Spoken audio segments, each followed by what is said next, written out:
तो आज हम बात करने वाले हैं ट्राइंगल के दो और कॉन्ग्रुएंसी क्राइटेरिया के बारे में। पहला है ट्रिपल एस क्राइटेरिया, दूसरा है आरएचएस क्राइटेरिया। इन दोनों की प्रूफ्स एनसीईआरटी में नहीं है, बट मैं कोशिश करूंगा इनको प्रूफ करने की और इनके ऊपर बेस्ड इंपॉर्टेंट क्वेश्चन करवाने के। तो चलिए कुछ नया पढ़ते हैं।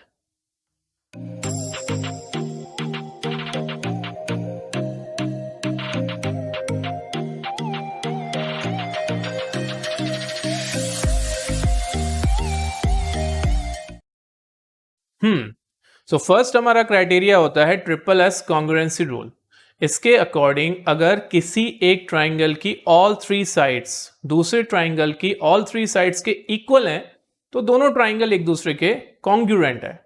ऑलराइट, सो इसमें अब हम लोगों ने क्या करा, एक ट्राइंगल मान लिया पी क्यू आर और दूसरा ट्राइंगल लिया एक्स वाई जेड, और हमने ले लिया कि side P Q, that means ये first side P Q X Y की इक्वल है, साइड क्यू आर बॉटम वाले साइड इस वाले ट्राइंगल की वाई जेड साइड के इक्वल है, और रिमेनिंग साइड कौन सी बची, पी आर, ये किसके इक्वल है, एक्स जेड के इक्वल। अब इसका हमको प्रूफ करना है, ये एनसीईआरटी में नहीं है, थोड़ा सा लेंथी है, पर ट्राई करते हैं। ओके, तो सबसे पहले हमने क्या करा, बाय कंस्ट्रक्शन हमने एक लाइन ड्रॉ करी है एक्स से परपेंडिकुलर, वैसे परपेंडिकुलर जरूरी भी नहीं है, वाई जेड को इंटरसेक्ट करते हुए काटते हुए, और इस लाइन का हमने नेम रखा है एक्स डब्ल्यू। ठीक है, अब इसको बनाते टाइम पे कुछ चीजों के लिए हमको अज्यूम करना पड़ेगा, मानना पड़ेगा। सो मैं कहानी लिख देता हूं, आप कहानी से समझ जाओगे। सो बाय कंस्ट्रक्शन या फिर कंस्ट्रक्ट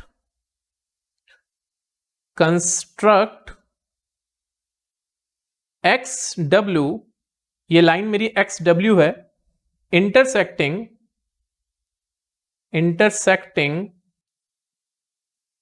वाई जेड। अब इसमें क्या अज्यूम करना था, such that W Y Z angle W Y Z, ये मैं इक्वल ले रहा हूं एंगल पी क्यू आर के, एंगल पी क्यू आर। और सेकंड में अजम्पशन इसमें ऐड कर रहा हूं कि डब्ल्यू से लेकर वाई की जो लेंथ है W Y is equals to क्या होना चाहिए, पी क्यू। ओके, सो हमको टेक्निकली यहां से इसको थोड़ा सा और लंबा करके W को Y से मिला देना चाहिए, ताकि हमने जितनी भी बातें बोली हैं वो सब बातें होती हुई हमको दिखाई दें। सो मैंने कौन कौन से एंगल इक्वल लिए हैं उनको हम लोग मार्क कर लेते हैं जरा। मैंने इस कंस्ट्रक्शन से क्या क्या इक्वल लिया है कि मैंने WY को PQ के इक्वल लिया है। सो ये WY वाली जो ब्रांच है इस वाले ट्राइंगल में ये PQ के इक्वल है, पहली बात तो ये इक्वल लिया है मैंने। और दूसरा, ये जो मैंने नया ट्राइंगल कंस्ट्रक्ट करा है WYX, ये पूरा बड़ा वाला ट्राइंगल है, इसके अंदर एंगल WYZ, दैट मीन्स ये इतना सा एंगल, ये एंगल किसके इक्वल लिया है मैंने, एंगल PQR के। अब साथ ही साथ हम लोग WZ को भी ज्वाइन कर देंगे। ठीक है, हम लोगों ने WZ को भी कनेक्ट कर दिया। ऑलराइट, सो मैं यहां पे लिख रहा हूं also join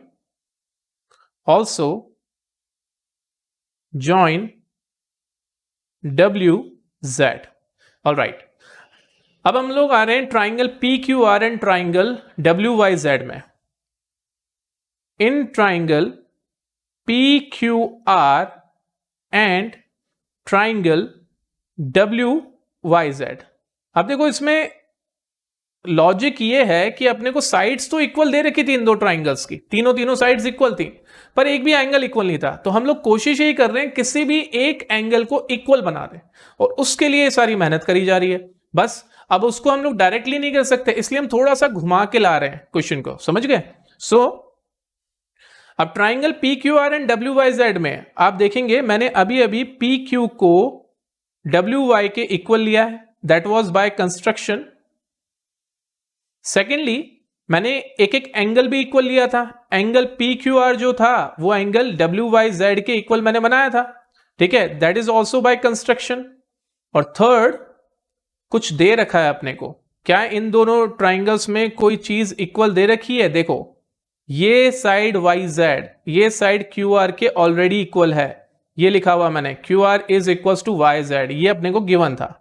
so Q R is equals to Y Z, that was given. अब ये क्या हो गया, इन दो ट्राइंगल्स में दो साइड इक्वल आ गई और उनका इंक्लूडिंग एंगल भी इक्वल आ गया। So by S A S congruency criteria, triangle P Q R is congruent to triangle W Y Z, और this is by S A S congruency.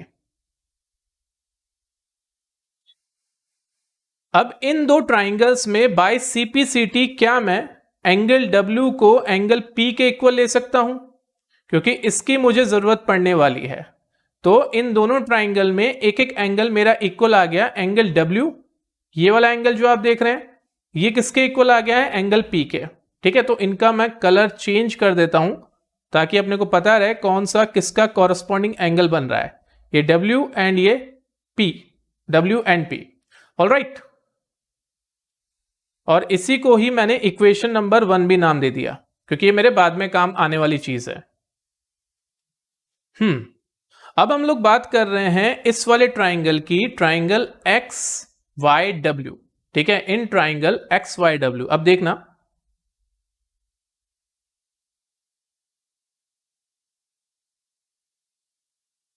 एक प्रॉपर्टी होती है ट्राइंगल की कि अगर उसकी दो साइड्स इक्वल होती हैं तो उन साइड के ऑपोजिट एंगल्स भी इक्वल होते हैं। ये प्रॉपर्टी हमने लास्ट लेक्चर में देखी थी।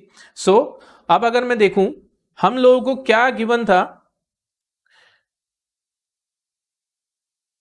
P Q is equals to X Y, ये हमको ऑलरेडी गिवन था कि ये पी क्यू वाली ब्रांच एक्स वाई के इक्वल है।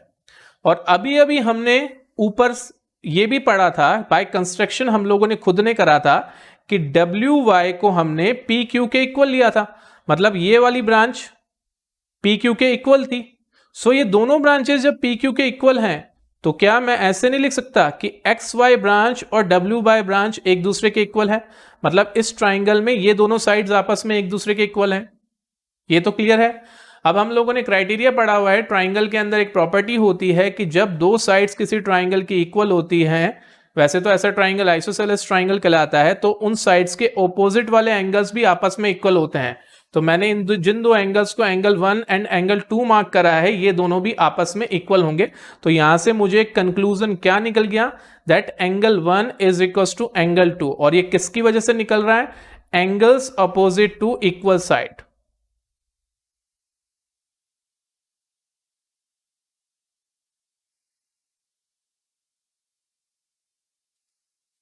अब अगर मैं यहां पे दो और एंगल मार्क कर दूं, इसको अगर मैं एंगल 3 बोल दूं और इसको मैं एंगल 4 बोल दूं, तो सिमिलरली मैं एंगल 3 और एंगल 4 के लिए भी यही चीज प्रूव कर सकता हूं। तो वो वापस प्रूव करने की आपको जरूरत नहीं है, आपको एक छोटा सा काम करना है, सिर्फ लिखना है similarly angle 3 is equal to angle 4। ठीक है, ये काम तो हम कर ही सकते हैं, similarly angle 3 is equal to angle 4। अब इसको मैंने इक्वेशन नंबर 2 बोला और इसको मैंने इक्वेशन नंबर 3 बोल दिया। इक्वेशन 2 और 3 को हमने ऐड करा, 2 + 3। सो LHS वाले एंगल्स आपस में ऐड हो जाएंगे, एंगल 1 और 3 आपस में ऐड हो जाएंगे, एंगल 2 और 4 आपस में ऐड हो जाएंगे। सो इधर से एंगल 1 आया एंगल 3 के साथ में, एंगल 2 आया एंगल 4 के साथ में। तो एंगल 1 और एंगल 3, अब जरा चल के देखते हैं कि एंगल 1 और एंगल 3 मिलके क्या बन रहे हैं। आप लोग देख रहे हैं कि एक एंगल किसके बराबर बन रहे हैं, एंगल x के, एंगल 1 और 3। और एंगल 2 और 4 ऐड होके क्या बन रहे हैं, एंगल W के बराबर। सो एंगल 1 एंड एंगल 3 की जगह पे हमने लिख दिया एंगल x और ये एंगल W। इसको मैंने कह दिया इक्वेशन नंबर 4। ठीक है, अभी यहां पे हमारा प्रूफ हो चुका है। कैसे हो चुका है, बस अपने को एक छोटा सा काम करना है, हम लोगों को जाके देखना है क्या हमने पहले कोई एक इक्वेशन बनाई थी क्या काम की। देखिए, हमने एक फर्स्ट इक्वेशन बनाई थी जिसमें एंगल W एंगल P के इक्वल था। ठीक है, एंगल W एंगल P के इक्वल था। और अभी अभी हमने क्या प्रूफ करा कि एंगल W इस एंगल X के भी इक्वल है। तो क्या इससे यह बात प्रूव नहीं हुई कि एंगल P और एंगल X दोनों आपस में इक्वल हैं? एग्जैक्टली तो हमको यही करना है। Again from 1 angle W is equal to angle P and दोनों को एक साथ लिखा मैंने, तो angle X is equal to angle P। अब हुआ क्या, हमारे पास में ऑलरेडी जो हमारे दो मेन ट्राइंगल्स थे उनकी तीनों साइड्स इनफैक्ट इक्वल दे रखी थी। अब उन तीनों साइड्स में से हमने सिर्फ दो साइड्स चूज कर ली, यहां से पी क्यू ले ली, यहां से पी आर ले ली, क्योंकि इंक्लूडिंग एंगल मेरे पास में पी है, और यहां से हमने एक्स वाई ले ली, यहां से हमने एक्स जेड ले ली, क्योंकि इंक्लूडिंग एंगल हमारे पास में जेड है, सॉरी इंक्लूडिंग एंगल हमारे पास में एक्स है। तो कौन सा क्राइटेरिया लग गया? By SAS congruency criteria. So अब बस हमको लिखना है in triangle PQR and triangle XYZ, PQ is equals to XY, ये हमारी फर्स्ट साइड हो गई जो कि गिवन था। सेकेंड, हमने जो एंगल इक्वल निकाले, angle P is equals to angle X, ये हमने प्रूफ करा इनको, तो from proof. And next is last side हमारी बच रही है PR is equals to XZ, ये भी हमको गिवन था। सो कौन सा क्राइटेरिया लगा? ऑर्डर में देखते हैं, side angle side criteria. So triangle PQR is congruent to triangle XYZ by SAS congruency. आसान लगा, एकदम इजी है। सो लास्ट थ्योरम है इस चैप्टर की, theorem 7.5, that is called RHS congruency rule. इसके हिसाब से दो राइट एंगल ट्राइंगल में अगर पहले राइट एंगल ट्राइंगल का हाइपोटेनियस और कोई भी एक साइड दूसरे राइट एंगल ट्राइंगल की हाइपोटेनियस एंड किसी भी एक साइड के इक्वल होती है तो वो दोनों ट्राइंगल भी कॉन्ग्रुएंट होते हैं। और यहां पे RHS का मतलब होता है, R stand for right angle, H stands for hypotenuse and S stand for any side. तो आप किसी भी साइड को ले सकते हैं। ऑलराइट, सो अब हमने दो ट्राइंगल्स ले लिए, दोनों ही राइट एंगल ट्राइंगल्स हैं। फर्स्ट है ABC और दूसरा है DEF। अब इसमें हमको गिवन क्या होता है कि दोनों राइट एंगल ट्राइंगल्स के हाइपोटेनियस इक्वल हैं और कोई भी एक साइड दोनों की आपस में इक्वल है। सो मैंने मान लिया कि मेरे दोनों हाइपोटेनियस हैं AC एंड DF, ये आपस में इक्वल होंगे, और एक साइड मैंने ले ली, एक साइड ले ली मैंने BC और दूसरी साइड ले ली मैंने EF, ये इक्वल है। और साथ ही साथ जो नहीं दे रखा पर आपको पता है कि angle B is equals to angle E, क्योंकि दोनों ही 90 डिग्री हैं और ये ट्राइंगल कैसा था? Right angle triangle. अब आप हमको इनको किसी और तरीके से प्रूफ करना पड़ेगा। देखो ये तो थ्योरम है, अब इसको किसी ना किसी पुरानी थ्योरम से हम लोगों को प्रूफ करना पड़ेगा। तो हम लोग क्यों ना ये जो बची हुई साइड्स हैं दोनों की AB और DE, इनको आपस में प्रूफ कर दें। तो जैसे ही AB और DE आपस में प्रूव हो जाएंगी तो हमारा SSS कॉन्ग्रुएंसी क्राइटेरिया इन पे फिट हो जाएगा। सही है, सो वही काम हम लोग कर रहे हैं। सो फर्स्ट मैं ट्राइंगल उठा रहा हूं, triangle ABC। In triangle ABC, अब ये ट्राइंगल्स जो हैं ये दोनों ही राइट एंगल ट्राइंगल्स हैं, तो दोनों में पाइथागोरस थ्योरम फिट बैठेगी। तो अगर मैं फर्स्ट वाली ट्राइंगल में पाइथागोरस थ्योरम लगाऊं तो उसके हिसाब से हाइपोटेनियस का स्क्वायर इज इक्वल्स टू दोनों साइड्स के स्क्वायर के एडिशन के बराबर होता है। ये तो आप लोगों को ध्यान ही है। अब मैं क्या कर रहा हूं, इसी थ्योरम से जो साइड इक्वल नहीं दे रखी हैं सिर्फ उनकी वैल्यू निकाल लूंगा। दैट मींस मैं निकालूंगा AB का स्क्वायर। सो AB का स्क्वायर क्या बन जाएगा? AC का स्क्वायर माइनस BC का स्क्वायर। इसको हमने कह दिया इक्वेशन नंबर 1। और साइड में मैं दूसरे ट्राइंगल की बात करूंगा, triangle DEF। So in triangle DEF, यहां पे भी सेम मैं पाइथागोरस थ्योरम लगा रहा हूं। इसका हाइपोटेनियस है DF। सो अगेन DF का square is equals to EF का स्क्वायर प्लस DE का स्क्वायर। सो DE का स्क्वायर प्लस EF का स्क्वायर। सो अगेन जो साइड इक्वल नहीं थी वो थी हमारी साइड DE, तो मैं DE की टर्म्स में निकाल लेता हूं यहां पे। सो DE का square is equals to DF का स्क्वायर माइनस EF का स्क्वायर। ऑलराइट, इसको हमने कह दिया इक्वेशन नंबर 2। सो नाउ हम लोग इन दोनों इक्वेशन से ये ऑब्जर्व कर सकते हैं कि यहां का AC यहां के DF के बराबर। ये कहां से आया? ये हमको गिवन था कि दोनों के हाइपोटेनियस इक्वल थे।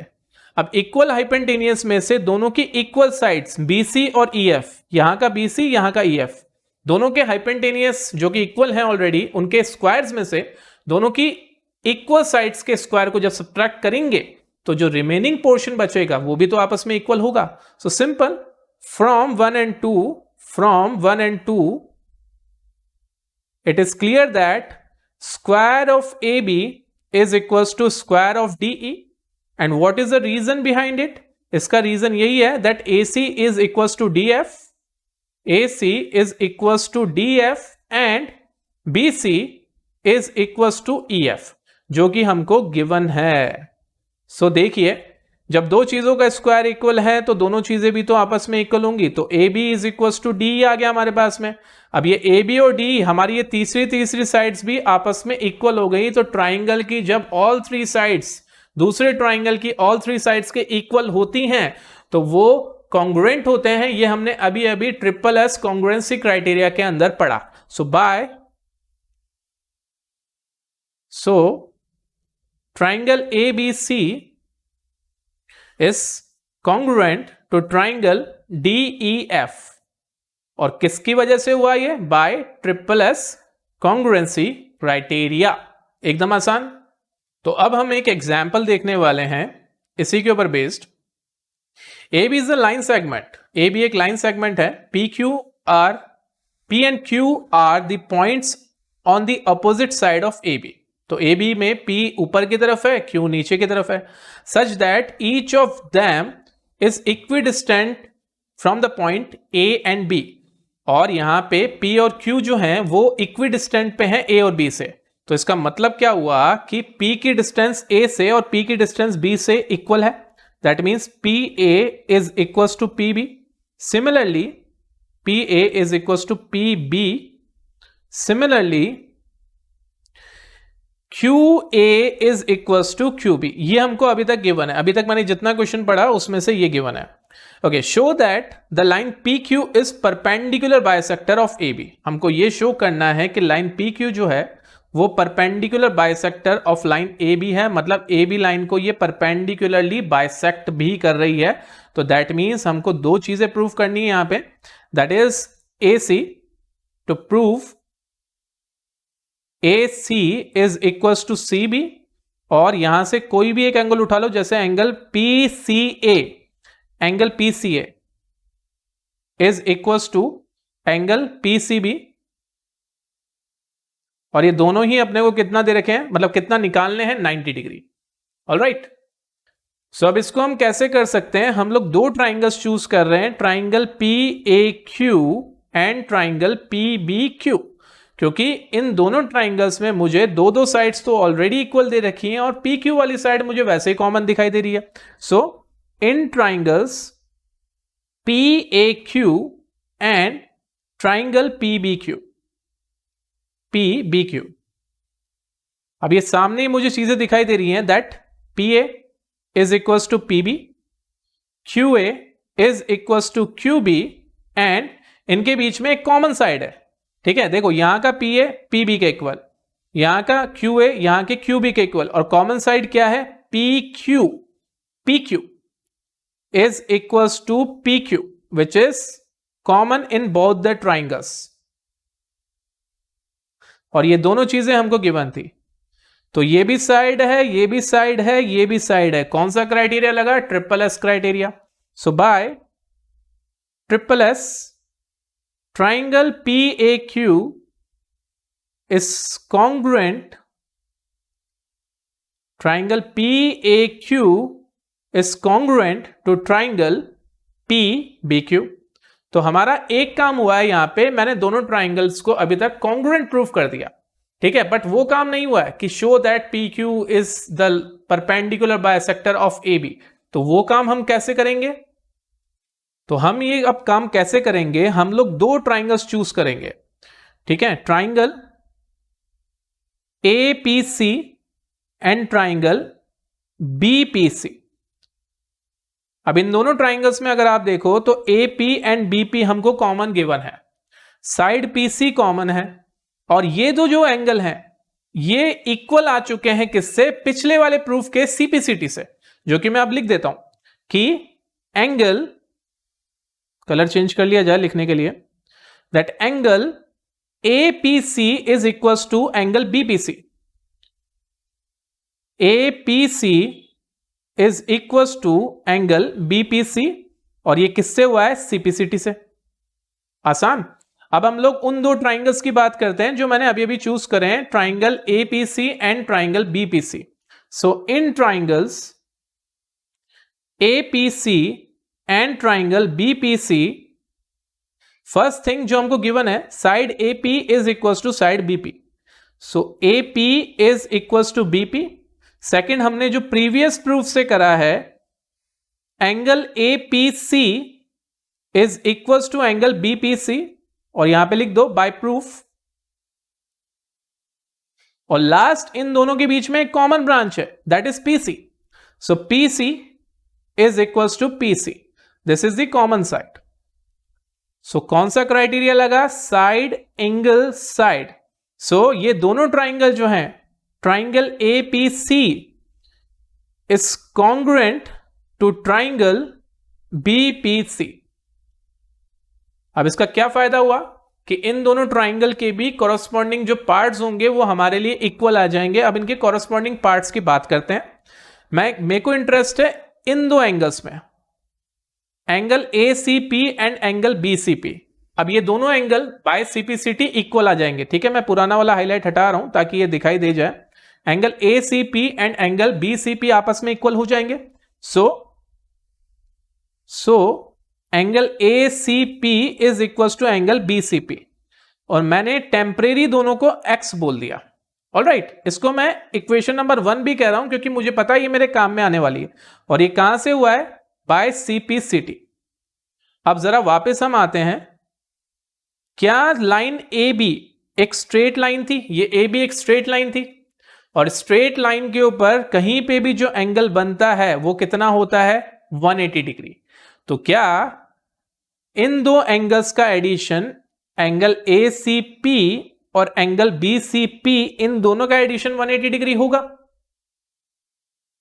सो angle ACP plus angle BCP is equal to 180 degree. और इसका रीजन क्या है? That AB is a straight line. अब इन दोनों चीजों को हम यूज करेंगे एक साथ. ACP और BCP की वैल्यू मैंने x मानी हुई है, उसको उठा के इसमें पुट कर दो, तो x plus x is equal to 180 degree. So यहां से 2x is equal to 180 degree. That means हमारे पास में x की वैल्यू कितनी आ जाएगी? 180 बाई 2 मीन्स 90 डिग्री. तो ये तो अपने को प्रूव हो गया कि एंगल ACP और BCP दोनों ही 90 डिग्री हैं, मतलब परपेंडिकुलर तो हैं. Angle ACP angle BCP is equal to 90 degree. अब अगली बात रही कि क्या ये बाइसेक्ट करता है? मतलब बाइसेक्ट करता है, इसका मतलब मुझे AC को BC के इक्वल प्रूफ करना था. ठीक है, we needed to prove that AC is equal to CB, और वो भी ऑलरेडी प्रूव हो गया है बाय CPCT, क्योंकि मैंने ट्राइंगल ACP को BCP के कॉन्ग्रुएंट ऑलरेडी प्रूव कर दिया है. सो ये रहा, अगेन बाय CPCT हम लोगों के पास में निकल के आ गया है that AC is equal to BC. बिल्कुल आसान. ठीक है, आगे के क्वेश्चन आप खुद ट्राई कर सकते हो, अच्छे क्वेश्चंस हैं. ठीक है, so that's it for today. Will continue tomorrow.